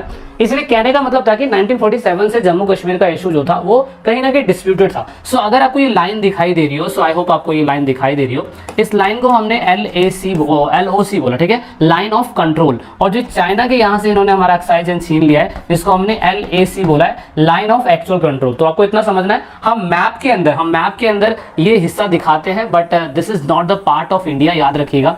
ये अभी इंडिया का पार्ट नहीं है, डिस्प्यूटेड पार्ट है, और ये वाला पार्ट भी इंडिया से छीन लिया गया है। तो बस हम अपने मैप में दिखाने की कोशिश करते हैं कि भाई ये हमारा असल सही मायने में इंडिया अभी एट प्रेजेंट टाइम सिर्फ इतने ही इलाके के ऊपर क्या कहते हैं राज कर रहा है। इवन यहाँ पे सियाचिन ग्लेशियर है, इस पे भी कहीं ना कहीं अटैक होते रहते हैं। तो ये बच्चों को लगता है कि मैप के अंदर ऐसा दिखाया गया, बट रियल में ऐसा है नहीं, क्योंकि पाकिस्तान ने वैसे भी हमसे उस टाइम पीरियड पे इसे ले लिया था।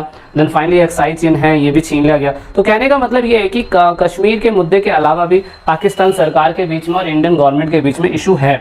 उस इशू को रिजॉल्व करने के लिए हमें समय चाहिए, हम समय समय पे चीज़ें करते रहते हैं। सियाचिन ग्लेशियर पे भी इनकी मुठभेड़ होती रहती है, तो हम लोग हमारे सिपाहियों को यहाँ पे तैनात रखते हैं हमेशा। आपको पता है इतने बड़े ग्लेशियर पर्वत है, यहाँ पे भी बहुत सारे डिस्प्यूट देखा गया, टेम्परेचर -डिग्री में चला जाता है यहाँ पे, लेकिन हमारे जवानों को सलाम है।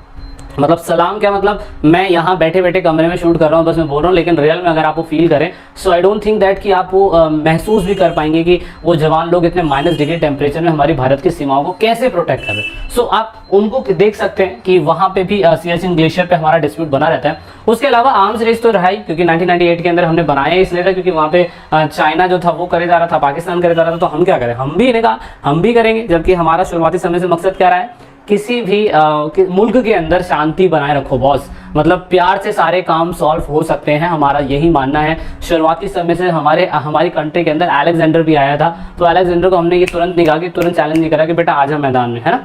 हमने अपने अपने दुश्मनों को भी प्यार से गले लगाया। तो यहाँ पे हमारी शुरुआती से हमारी आइडियोलॉजी ऐसी रही है कि तो चाइना से कितने लोग शुरुआती समय में हमारी कंट्री के अंदर आए हैं घूमने के लिए, विजिट करा, क्या हमने कभी उन्हें मारा है? बिल्कुल नहीं मारा, क्योंकि हमारी कभी मारने की पॉलिसी रही नहीं है। लेकिन क्या करें, मजबूर कर देते हैं ये लोग, तो इसीलिए हमें ये छोटी मोटी चीजें करनी पड़ जाती है। नहीं तो भारत तो कब का चाहे कुछ भी कर सकता है। लेकिन अब यहाँ पे एक और डिस्प्यूट बना रहता है, उसे बोलते हैं हम लोग कहीं ना कहीं डिस्प्यूटेड ऑफ वाटर। देखिए यहाँ पे ना सिंध नदी जो है, सिंध नदी, आपने इंडस वैली सिविलाइजेशन के बारे में पढ़ा होगा, तो सिंध नदी का भी डिस्प्यूट कहीं ना कहीं बना रहता है हमारा। और सिंध नदी का डिस्प्यूट कहीं ना कहीं आपको पता है कि वर्ल्ड बैंक के द्वारा 1960 में नेहरू जी के द्वारा 1960 जब नेहरू जी थे और जनरल आयूब खान थे, तो वर्ल्ड बैंक ने इस डिस्प्यूट को सॉल्व भी करा था। लेकिन ये डिस्प्यूट फिर भी कहीं ना कहीं हमेशा सुर्खियों में रहता है। चाइना कहता है मैं पानी रोक लूंगा, वो कहता है मैं पानी रोक लूंगा, ये पानी रोकने वाला सिस्टम हमेशा चलता रहता है। तो एक तो ये वाला सिस्टम है, तो ये डिस्प्यूटेड हमारा बना रहता है उनसे, और ये तो काफी सालों से डिस्प्यूट हमें देखने को मिल ही रहा है ये डिस्प्यूट। उसके अलावा हमें ये देखने को मिलता है ये वाला, तो आप देख सकते हो रण के कच्छ में ये वाला जो प्लेस है ना गुजरात के अंदर, ये वाले प्लेस में ना दलदली इलाका है, देख सकते हो यहाँ कोई दीवार नहीं खड़ी हुई है। और दीवार नहीं खड़ी हुई है तो फिर होता क्या है कि चाइना एक तरफ से कहता है कि यार ये लाइन हमारी है, ये प्लेस हमारा है। हम कहते हैं कि नहीं ये वाली लाइन हमारी, ये वाला प्लेस हमारा है। मतलब साला एक एक ईंट के लिए लड़ते रहते हैं इतने सालों तक। तो वो भी एक डिस्प्यूट है, माइनर डिस्प्यूट है, लेकिन कहीं ना कहीं क्या कहते हैं वो भी कहीं ना कहीं इन फ्यूचर मुझे लगता है कि ये जो शेर खीर करके जो लाइन है, इस पे भी कहीं ना कहीं आर्ग्यूमेंट होता रहता है कि कौन सी जमीन किसके अंडर में आती है। तो एक तो ये डिस्प्यूट था। तो कॉन्फ्लिक्ट बिटवीन द नेबर अगर हम देखें तो कॉन्फ्लिक्ट हमारा कई सालों से, अगर हम देखें 1947 के अंदर कश्मीर में कई बार कबायली लोगों ने अटैक करा, कई बार हमने उन्हें मुंह तोड़ जवाब दिया है। और ये 1947 के अंदर प्रॉक्सी वॉर होती रही है। मतलब जो राजा हरि सिंह थे और उस समय वो भारत का पार्ट नहीं भी बने थे, तो उस टाइम पीरियड पे भी कहीं ना कहीं 1947 के अंदर आप देखेंगे तो क्या कहते हैं ये प्रॉक्सी वॉर जैसे इशू होते रहते हैं, कश्मीर इशू वाले।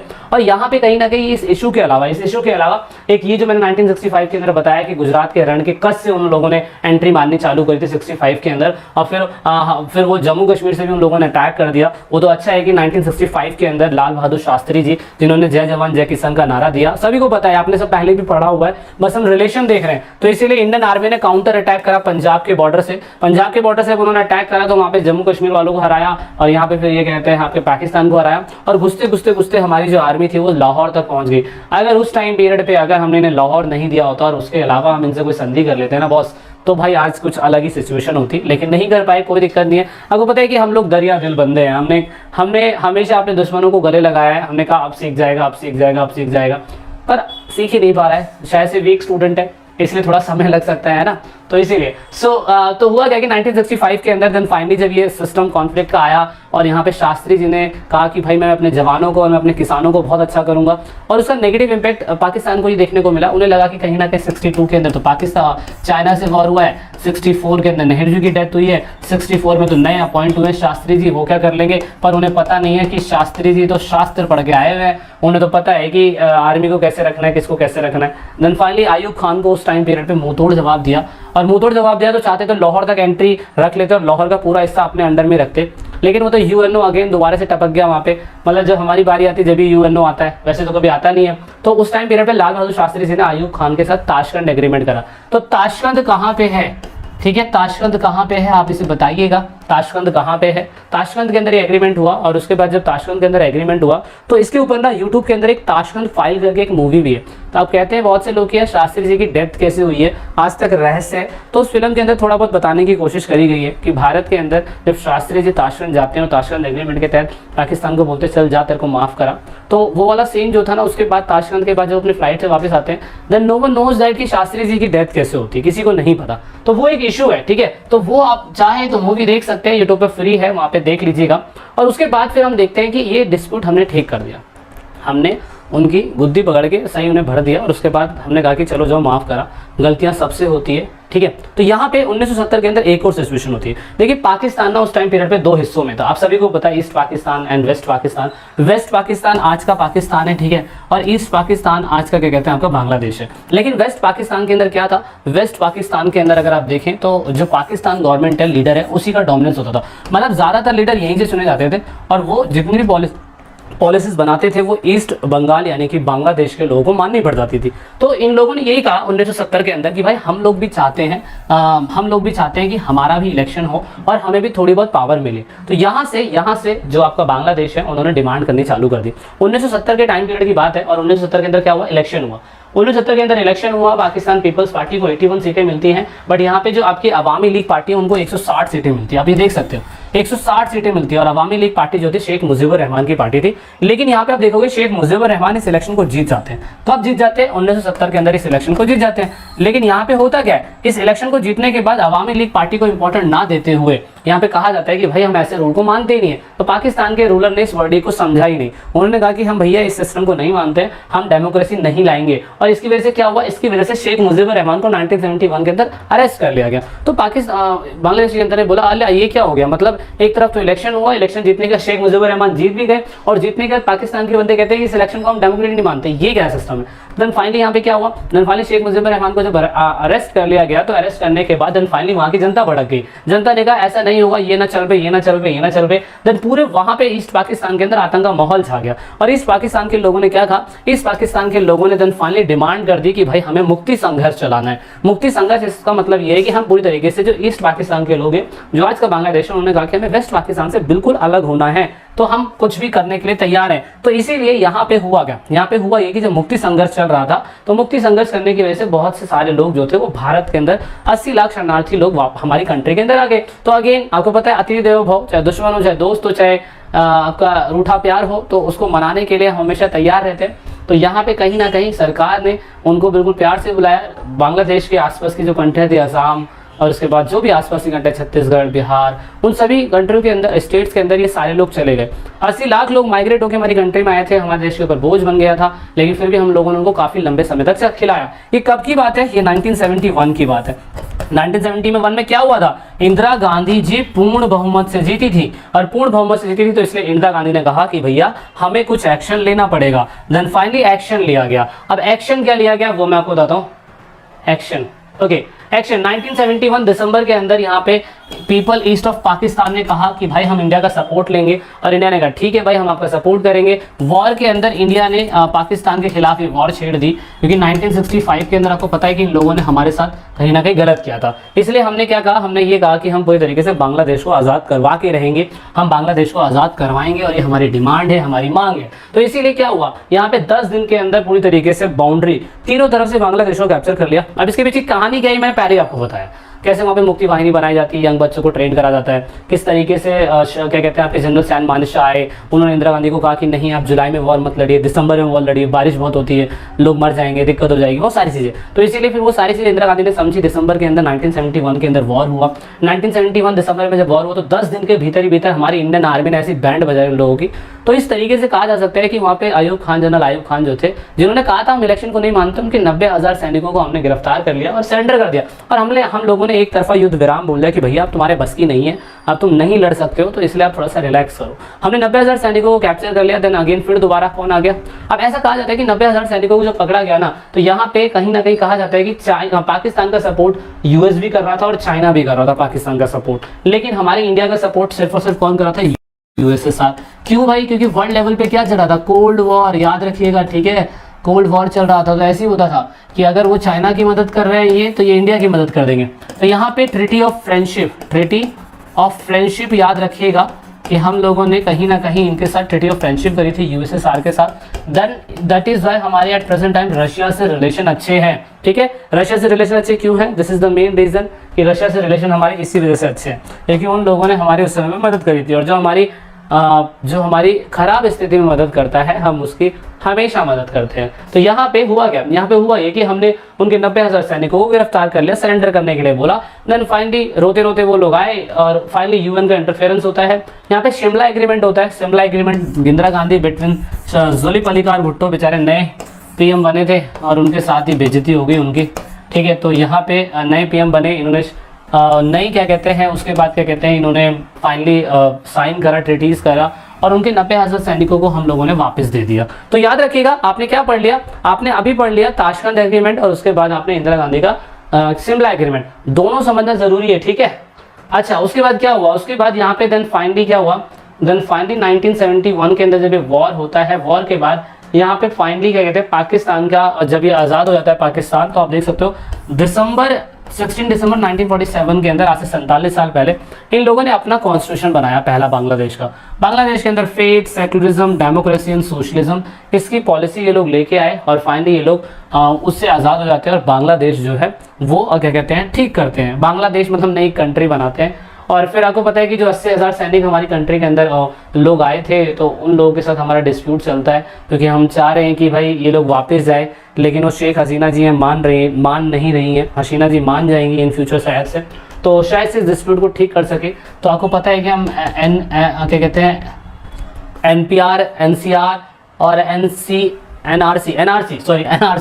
मेरे को ध्यान नहीं आ रहा था, NRC हम लोग लाने वाले थे, लेकिन NRC मुद्दा कोरोना की वजह से थोड़ा दिक्कत में, देख सकते हो वेस्ट बंगाल, त्रिपुरा, आसाम, दिल्ली, महाराष्ट्र, मेघालय, मतलब पूरे के पूरे ये वो लोग हैं जो बांग्लादेश से हमारी कंट्री के अंदर आए हैं, है ना। तो ये बहुत बड़ा इशू है, हमारे रिसोर्सेज के ऊपर इनका इम्पैक्ट पड़ रहा है, तो हमें कहीं ना कहीं इसको भी रिजॉल्व करना बहुत ज़्यादा ज़रूरी है। और यहाँ पे देन फाइनली हम लोगों ने जब ये वॉर जीता, तो इंदिरा गांधी जी की वाहवाही हुई और इंदिरा गांधी जी को बहुत सारी चीज़ें मिली।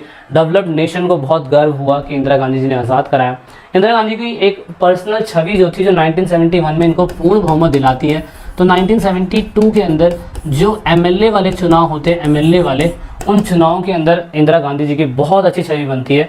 जहां ये 1967 के इलेक्शन में 9 स्टेट्स के अंदर MLA वाले चुनाव हार गई थी, वहीं 1972 के अंदर उसने इस 9 स्टेट के अंदर अपनी सीटें बना तो ली, उसके अलावा भी इसने बोल रहा हूँ मैं, सॉरी माफ़ी चाहूँगा, इन्होंने सीटें बना भी ली और क्या कहते हैं फिर फाइनली इन्होंने क्या कहते हैं और अच्छी सी सीटें जीती। सो ये this is the main concept of this chapter. I hope आपको समझ में आ रहा होगा कि मैं क्या समझाने की कोशिश कर रहा हूँ।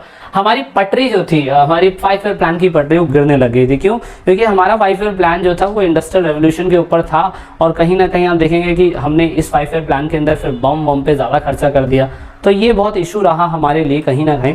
और शुरुआती समय में हम लोगों ने 1969 के बाद अपना रक्षा बजट के ऊपर ज़्यादा फोकस करने लगे हम लोग, ठीक है। सो इस देखिए यहाँ भी पता है क्या, इंडियाज़ न्यूक्लियर पॉलिसी कितनी खतरनाक है। अगर आपको याद हो तो हम लोग शुरुआती समय से अतिथि देवो भव वाली हमारी आइडियोलॉजी रही है। मतलब हम लोगों ने कभी नहीं कहा कि यार पड़ोसी मुल्क के ऊपर हम ऐसे अटैक कर देंगे, हमने कभी नहीं कहा। हमने कहा दुश्मन है, दुश्मनी भी हम दिल से निभाते हैं। सो दैट इज़ वाई यहाँ पे भी सेम यही हुआ कि शुरुआती समय में जब हम लोगों ने न्यूक्लियर टेस्टिंग करी थी ना, तो उस टाइम पीरियड पे भी हमने एक पॉलिसी बनाई। तो वो क्या थी? अगर हम बात करें हमारे चाचा जी यानी कि पंडित जवाहरलाल नेहरू जी, तो उस टाइम पीरियड के अंदर हमने एटॉमिक एनर्जी जो बनाया था ना, वो सिर्फ और सिर्फ एक एनर्जी पर्पस से बनाया था। हमारा कोई मकसद नहीं था कि आसपास की कंट्री को डराना, क्योंकि मैंने शुरू से कहा है कि हम लोग एक पीसफुल कंट्री रहे हैं। हमने कभी भी किसी की जमीन के ऊपर क्या कहते हैं अटैक करने की कोशिश नहीं करी। नहीं तो बांग्लादेश हमारा होता, लाहौर तक हमारी सेना पहुंच गई थी, तो पाकिस्तान भी हमारा होता, नेपाल वालों को भी हम अपने अंडर में ले सकते थे, लेकिन हमने नहीं लिया। अब हमने सिर्फ और सिर्फ ये जो न्यूक्लियर टेस्टिंग करा था, उसका पर्पस सिर्फ और सिर्फ यही था कि हम लोग चाहते हैं कि पीसफुल बना रहे माहौल। और यहाँ पे हम तो ये भी कहना चाह रहे थे कि हम डिसआर्मेंट करवाना चाहते हैं। मतलब हम चाहते हैं कि पूरा का पूरा क्या कहते हैं जो दुनिया है, जिन के पास क्या कहते हैं परमाणु बम है, वो पूरी तरीके से उसका निशस्त्रीकरण कर दे, मतलब उसे खत्म कर दे। हम तो इसके फेवर में थे। हमने कहा भाई हमें किसी तरह का युद्ध नहीं चाहिए, डायलॉग से बातचीत होती है, बातों में बहुत मिठास है, हम प्यार प्रेम से चीज़ों को हल कर सकते हैं, सारी चीज़ों को प्यार प्रेम से हल किया जा सकता है। लेकिन यहाँ पे हमने यही कहा। और यहाँ पे हमें पता है कि science and technology rapid growth for the modern India, और यहाँ पे हमें पता है कि यार कहीं ना कहीं ग्रोथ हमारे लिए ज़रूरी था, डेवलपमेंट हमारे लिए ज़रूरी था, क्योंकि हम वेस्टर्न कंट्री के कंपैरिजन में इतने ज़्यादा पावरफुल नहीं थे। सो हमने क्या सोचा यार, हमने सोचा कि ठीक है पड़ोसी मुल्क बना रहा है तो हमें भी एनर्जी के पर्पज से बनाना चाहिए, क्योंकि मॉडर्न इंडिया है, डेवलपिंग इंडिया है, तो करना पड़ेगा, है ना, करना पड़ेगा। सो दैट इज़ वाई हम लोगों ने इसको करने की कोशिश करी। और यहाँ पे ऐसा नहीं था कि इसकी शुरुआत क्या कहते हैं इंडिया में एकदम से हो गई। Homi Jehangir Bhabha is the founder of मैं कह सकता हूँ न्यूक्लियर टेस्टिंग। 1944 से, जब आज़ाद भी नहीं हुआ था देश हमारा, 1944 से, उस टाइम पीरियड से ही हमारे देश में न्यूक्लियर टेस्टिंग स्टार्ट हो चुकी थी। न्यूक्लियर टेस्टिंग के लिए हमने फिर आपको पता है कि इंदिरा गांधी जी के टाइम पे हुआ था, फेल हो गया था। उसके बाद अटल बिहारी वाजपेयी के टाइम पे हुआ तो वो सक्सेसफुल हुआ, है ना। तो वो जो हुआ सक्सेसफुल, तो वो डेट आप बताइए मुझे कमेंट करिए। उसके बाद जो इंदिरा गांधी के टाइम पे हुआ वो क्या हुआ वो कमेंट करिए, क्योंकि वहाँ पे MCQ क्वेश्चन से आता है कि वो जब कोडेड नेम रखा गया था, जब वो टेस्टिंग हो रही थी, अगर आपने परमाणु मूवी देखी हो तो उसमें कोडेड नेम रखा गया था, वो क्या था वो जानिएगा। सो हमने क्या कहा, हमें ये पता था कि हमने चाइना के बाद टेस्टिंग करी न्यूक्लियर टेस्टिंग, क्योंकि भाई हमें पता था कि चाइना ने 1964 के अंदर न्यूक्लियर टेस्टिंग कर दी थी। क्यों? एक तो हम लोगों से 1962 के अंदर इनका वॉर हुआ, ऊपर से अगर ये लोग क्या कहते हैं 1964 के अंदर ऐसा कोई टेस्टिंग करते हैं तो भाई हमें तो घबराहट होगी ना, हमें तो घबराहट होगी। हमें पता था कि यार हमारा पड़ोसी मुल्क है और ऐसा कांड कर रहा है, तो भाई सिंपल सी बात है, इसका जवाब देना पड़ेगा, इसका जवाब देना पड़ेगा। तो इसीलिए हमने क्या कहा, हमने कहा कि भाई हम भी इस टीम में शामिल हो जाते हैं, मतलब हम भी इस रेस में शामिल हो जाते हैं। और दैट इज वाई हम लोगों ने क्या करा, हम लोगों ने भी टेस्टिंग करी। लेकिन अगर आपने कोल्ड वॉर वाला चैप्टर पढ़ा हो, कोल्ड वॉर वाला चैप्टर पढ़ा हो तो आपको पता होगा एक संकट हुआ था, this is called Cuba crisis. अगर आपको याद हो, क्यूबा क्राइसिस के बारे में मैंने आपको पहले भी पढ़ाया है। 1961 के अंदर क्या कहते हैं क्यूबा क्राइसिस हमें देखने को मिला था, सितंबर के अंदर आई थिंक। तो उसमें क्या हुआ था कि पूरा का पूरा क्या कहते हैं क्यूबा आइलैंड जो था वो पूरी तरीके से यूएसएसआर ने यूएसए को निशाने पे रख लिया। अब यूएसए को लगता था कि इन फ्यूचर कहीं ना कहीं यूएसएसआर हमें उड़ा ना दे। सो दैट इज वाई क्या कर लिया उन लोगों ने, आपस में एक संधि कर ली, और उस संधि के तहत मतलब एक तरीके का इन लोगों ने ट्रीटीज कर ली। उस संधि के तहत ये कहा गया कि दुनिया की जो टॉप मोस्ट पावरफुल कंट्री है वो मॉस्को के अंदर, रशिया के अंदर मिल रही है, और मॉस्को रशिया के अंदर मिल रही है। तो इसका मतलब सिर्फ और सिर्फ यही था कि अगर 5 परमानेंट मेंबर जो हैं अगर वो डिक्लेयर कर दे कि अब कोई बम खरीदेगा नहीं, कोई बम बेचेगा नहीं, जिसके पास बम है सिर्फ वही बम रखेगा, दूसरा बम खरीद नहीं सकता कोई व्यक्ति। तो सोचिए यहाँ पे टॉप मोस्ट नेशन अगर ऐसा बोल रहे हैं तो छोटी डेवलपिंग कंट्री को मानना पड़ता है, मानना तो पड़ेगा, क्योंकि आपको पता है कि कहीं ना कहीं वो हमें दबा देंगे। सो दैट इज वाई हमें ये मानना पड़ा। क्योंकि अगर आपने पढ़ा होगा इसके बारे में, आई थिंक मुझे इसके बारे में बताने की आपको जरूरत नहीं है कि LTBT था कि कोई टेस्टिंग नहीं होगा, NPT था, इसका मतलब ये कि कोई बंदा क्या कहते हैं कोई बम बेचेगा नहीं। हमने कहा कि ये तो बिल्कुल गलत है, मतलब यूएस की जनरल सिक्योरिटी ने ये जानबूझ के सभी कंट्री के ऊपर थोपने के लिए कहा। मतलब आप लोगों ने बम बना लिया, ये तो वही वाली बात होगी, क्या कहते हैं मतलब 100 समथिंग कुछ ऐसी थे कि हज को जाए बिल्ली, ऐसे कुछ था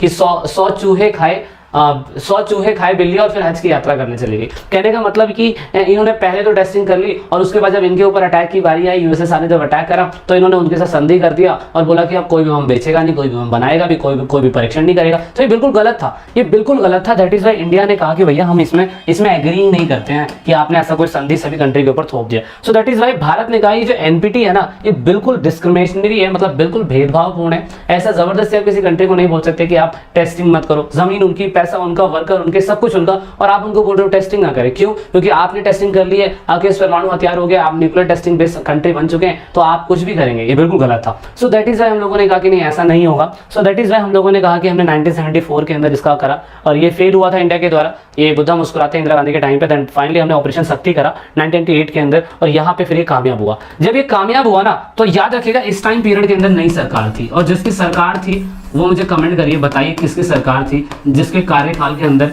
ये कामयाब हुआ। और जब ये कामयाब हुआ तो भाई इंडिया ने पूरे विश्व के अंदर झंडा गाड़ दिया।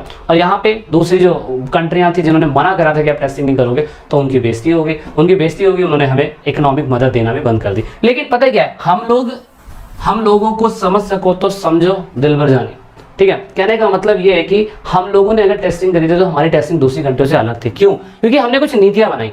हमने कहा देखो हम सिर्फ और सिर्फ इसको डेटरेंट रखेंगे, मतलब परमाणु निवारक रखेंगे, क्योंकि भाई सिंपल सी बात है 1964 के अंदर उन्होंने टेस्टिंग कर ली चाइना ने, तो भाई अगर हमारे पड़ोसी मुल्क के पास न्यूक्लियर हथियार है तो सिंपल सी बात है हमें रखना पड़ेगा, नहीं तो वो हमें जबरदस्ती जीने नहीं देगा। लेकिन हमने क्या कहा, हमने कहा नो फर्स्ट यूज।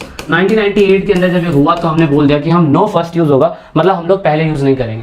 मतलब सोचिए कि कोई बंदा परमाणु हथियार वाली कंट्री हमारे ऊपर बम फेंक देगी, उसके बाद हम अटैक करेंगे। क्या हम अटैक करने के लायक बचेंगे? बिल्कुल नहीं बचेंगे। लेकिन हमने क्या बोला, हमने कहा ये हमने शांति चीज के लिए इस्तेमाल करने के लिए करा है, नो फर्स्ट यूज होगा, हम इसको ऐसे अटैक नहीं करेंगे, ठीक है। मतलब हम पहले अटैक नहीं करेंगे। और none use of US against none nuclear country, मतलब एक तो यूएन के अगेंस्ट में नहीं होगा ये यूज, ठीक है। और दूसरा हम उन पे अटैक नहीं करेंगे जिन कंट्रियों के पास न्यूक्लियर एनर्जी है ही नहीं। मतलब मान लीजिए वियतनाम से हमारा झगड़ा होता है, भूटान से हमारा झगड़ा होता है, तो ऐसा नहीं कि हमने भूटान पे ले जाके न्यूक्लियर फेंक दिया और कहा कि जा भाई तो ऐसा नहीं था। हमने कहा कि नहीं, great power comes with great responsibility. So that is why हमने कहा कि नहीं यार हम पहले अटैक नहीं करेंगे, और जिनके पास न्यूक्लियर बम नहीं है हम तो उन पर अटैक ही नहीं करेंगे, और यूएन पे भी अटैक नहीं करेंगे, यूएन की पॉलिसी के खिलाफ है।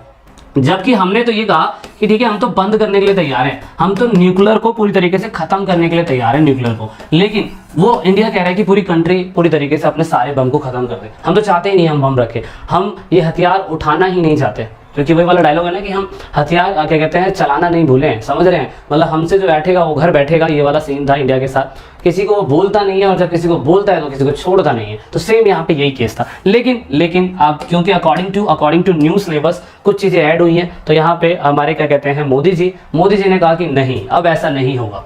This is not acceptable that हम पहले यूज नहीं करेंगे। उन्होंने कहा नहीं, अब ये नो फर्स्ट यूज जो है वो अब रिव्यू हो चुका है, ये चेंज हो चुका है, ये डिपेंड करेगा कंट्री की नेशनल सिक्योरिटी को लेके। ये 2004-14 के अंदर जब मोदी जी आए थे तो मोदी जी ने कहा कि भैया ये मैं कहता हूं कि क्या कहते हैं कि अब ऐसा सिस्टम नहीं होगा कि क्या कहते हैं कि हम पहले यूज नहीं करेंगे, हम पहले यूज कर सकते हैं, हम पहले यूज कर सकते हैं भाई, क्योंकि हमें लगता है किसी का खतरा है तो इस पे हमने रिव्यू करा है। हमने कहा कि नहीं, अब नो फर्स्ट यूज वाला सिस्टम नहीं है जो पहले था, ठीक है। सो ये अकॉर्डिंग टू न्यूज सिलेबस जुड़ा है, तो इसे आप याद रखिएगा, ये किस टाइम पे जुड़ा था ये भी याद रखिएगा, ठीक है। So this is it in this video, और आई होप आपको समझ में आया होगा।